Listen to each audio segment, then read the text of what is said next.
역사로 꽃피운 도시 경주의 역사를 다시 읽어보는 경주 역사로 보다.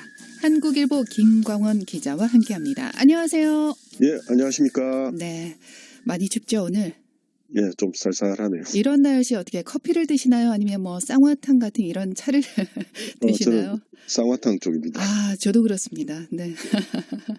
오늘 이렇게 따뜻하게 차 한 잔 드시면서 라디오 듣고 계신 분들도 많지 않을까 싶은데 오늘은 경주의 토함산 이야기네요.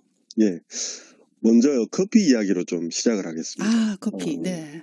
이 별다방이라는 외국계 커피 체인이 있죠. 네. 취준생들이 나도 취직하면 별다방 로고 새겨진 커피 잔 들고 커피 한잔 해야지 뭐 이런 네. 생각을 많이 한다 이런 이야기가 있습니다. 아, 그렇군요. 점심시간이나 뭐 언제 여유시간 있을 때 즐기는 커피 한 잔의 여유는 정말 뭐 말씀하신 것처럼 취준생들의 로망이 아닐까 싶기도 해요. 그렇죠. 네. 저는 뭐 사실 숭늉파라서 별로 와닿지는 않지만 네. 근데 신라 시대에 별다방 커피잔을 좋아했을 법한 인물이 한 명 있습니다. 그래요? 예. 신라시대 별다방을 좋아했을 것 같은 인물 누굴까요? 네. 이야기의 배경은 네. 경주 토함산입니다. 네. 그러니까 불국사하고 석굴암이 그곳에 있죠. 그렇죠. 산 꼭대기에 석탈의 사당 유적지가 있습니다. 네. 석탈에는 신라의 4대 왕입니다. 네. 석탈의 사당이 토함산 꼭대기에 있는 이유는 석탈해가 동학의 신으로 숭배되었기 때문입니다. 신라의 4대 왕 석탈에게 별다방을 연상시키는 그런 게 있었나 봐요.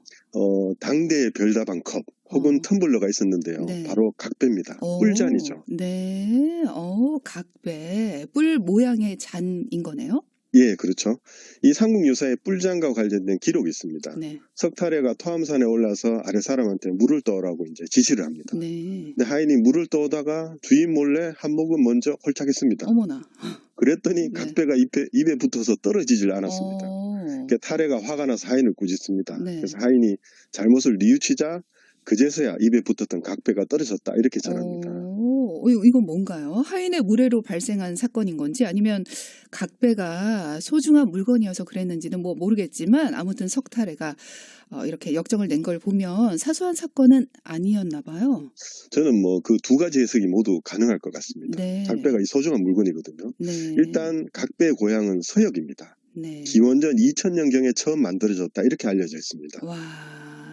서역이면 뭐 중앙아시아, 중동 그쪽을 말하는 거잖아요. 예, 네. 뭐 중국의 서쪽이라는 뜻인데 결국은 그 지역이죠. 네. 각배는 원래 흙으로 만들었는데요. 점점 금속으로 재료가 바뀌었습니다. 고대 스키타인들은 피를 나누어 마시는 의식에 각배를 쓰기도 했습니다. 네.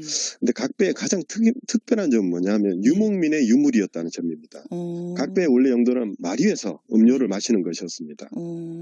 그렇군요. 피를 왜 또 나눠 마셨을까도 궁금하기도 하고 유목적인 유물인데 농경민이 더 많은 한반도까지 어떻게 들어왔네요. 예, 그래서 좀 변형된 부분이 있습니다. 네. 그러니까 유목민은 물이든 술이든 마시고 나서 그냥 말 한 장에 턱 걸어두면 되겠죠. 그러나 우리는 말을 타는 나라가 아니었습니다. 그렇죠. 그래서 뿔잔에 받침대를 만들었습니다. 이렇게 또 변형이 되는 거네요. 외국에서 그렇죠. 예, 들어와서 신라적인 것까지 이렇게 변형이 됐네요. 예, 예. 네. 그 사람들이 간혹 우리만의 전통 이런 얘기 하잖아요. 네. 근데 저는 순도 100%가 있나 이런 생각을 합니다. 네. 특히 보면 일본 사람들이 일본적인 것, 일본 고유의 못 이런 걸 막 숭상하죠. 네. 근데 문화는 서로 영향을 주고받습니다. 그렇죠. 예. 예, 주고받는 문화를 얼마나 더 창의적으로, 네. 얼마나 더 실용적으로 또 발전적으로 만들어 가느냐가 더 중요하다고 생각을 합니다. 맞습니다. 자기에게 맞게끔 그렇게 또 변형시켜서 사용을 하는 거니까 예, 예. 또 말씀하신 것처럼 뿔잔의 받침이 함축하고 있는 의미라고 볼 수 있겠네요. 예. 신라는 선진 문물에 관심이 너무 많았습니다. 네. 신라만의 독창성을 가미한 각편만 봐도 알 수 있겠죠. 네. 그러니까 요즘도 그런 게 우리나라 사람들 보면 아까 별다방 이야기 했잖아요. 네. 별다방도 보면 유독 다양한 굿즈로 성공을 했습니다. 네. 그래서 저는 이게 각배의 받침과 비슷한 요소가 아닐까 이런 생각이 듭니다. 그렇습니다. 이야기 재밌게 듣고 있었는데 잠깐 고장차가 있어서 밀리는 곳이 있어서 잠깐만 전에 정말 많은 한반도인이라고 생각해도 될 것 같아요. 네, 뭐 저는 그렇다고 생각을 합니다. 네. 이게 석탈해가 각배를 들고 토함산에 올랐다고 했는데 토함산에는 서역의 영향을 크게 받았다고 여겨지는 문화재가 하나 더 있습니다. 네, 그렇습니다. 토함산에는 또 불국사와 석굴암이 있죠. 예. 예. 2007년에 이주영 서울대 교수가 아주 파격적인 주장을 했습니다. 네. 그게 뭐냐면 석굴암의 건축법이 서역에서 도입되었다 하는 주장이었습니다. 석굴암 하면 또 우리 민족 고유의 건축 기술이라고 해야 될까요? 그런 생각을 많이 하게 되지 않나요? 예, 그러니까 우리만의 특징이 있는 부분도 있습니다. 네. 그런데 이제 그분 주장이 전체적으로 그 구조나 양식이 6세기, 8세기 사이의 아프가니스탄 힌두쿠시 산맥 기슭의 바미안 석굴, 그리고 그 북쪽 하이박 지역 탁트이 루스탐의 일부 석굴과 매우 닮았다, 이렇게 주장을 합니다. 그래서 저는 문화는 서로 교류하는 것이잖아요. 네. 그래서 충분히 가능한 일이라고 생각을 합니다. 맞습니다. 그 시대 뭐 두 지역 간의 거리라는 건 지금과 좀 다르겠지만 그렇게 먼 거리에서 교류가 이루어졌다면 정말 신기하다 이런 생각도 해보게 되네요. 뭐 각별을 사용하기도 했고요. 제가 네. 또 여러 번 말씀드렸지만 신라의 귀족들이 나는 흉노의 후손이다 이런 걸 많이 자처했잖아요. 네. 이게 모두 교류의 흔적입니다. 그래서 옛 경주 사람들은 외부의 문물과 문화에 정말 관심이 많았다, 이렇게 보여집니다. 그래서 현대인들이 네. 서구 문화에 관심을 기울이는 것 이상이 있지 않을까, 그런 생각을 합니다. 그 이상이었다. 예, 예. 그랬군요. 예전부터 그랬군요.